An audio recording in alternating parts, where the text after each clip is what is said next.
আজকের দিনটা আমার জন্য একটু বেশি স্পেশাল। নমস্কার, আমি মৌ। উত্তরী জাপানের আরো একটা নতুন ভিডিওতে তোমাদের স্বাগত আর অনেক ভালোবাসা। আজ অন্য কিছু নয়, বরং আজ তোমাদের দেখাবো আমি আমার এবারের জন্মদিনটা কেমন ভাবে কাটালাম। তো জন্মদিনের শুরুটা হয়েছিল আগের দিন রাত 12টায়। আমার বর আমাকে সারপ্রাইজ দিয়ে দুটো ছোট কেক নিয়ে আসে। দুটো কেকই খুব সুন্দর ছিল, তবে এর মধ্যে আমার এই সাদা ক্রিম দেওয়া কেকটা বেশি খেতে ভালো লেগেছিল।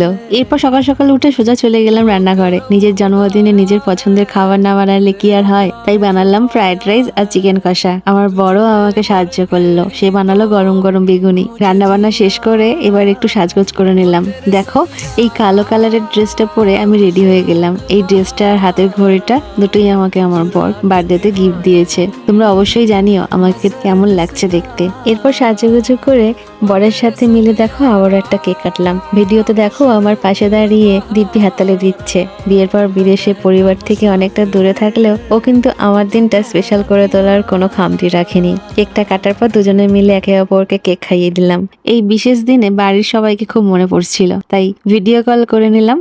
মা, বাবা, বোন আর শ্বশুর শাশুড়ির সাথে কথা বলতে বলতে সবার আশীর্বাদ নিয়ে কেকটা কাটলাম। তখন মনে হচ্ছিল না যে তারা এতটা দূরে আছে। সব শেষে চলে এলাম সোজা খাওয়ার টেবিলে। খাবারগুলো সুন্দর করে সাজিয়ে আমি আমার বরকে বারবার ডাকছিলাম। ও কোনো একটা কাজ করছিল, তাই আসতে অনেক দেরি হচ্ছিল। এদিকে সকাল থেকে কাজ করে আর নিজের পছন্দ রান্নার গন্ধে আমার না খুব জোর খিদে পেয়ে গিয়েছিল, তাই একটু অপেক্ষা করতে পারলাম না। তাই ওকে রেখে আমি আগেই খেতে বসে পড়লাম। আমার এবারের জন্মদিনের এই ছোট্ট ভিডিওটা তোমাদের কেমন লাগলো অবশ্যই কমেন্ট করে জানিও। ভালো লাগলে একটা লাইক দিও আর ফলো করে সাথে থেকো।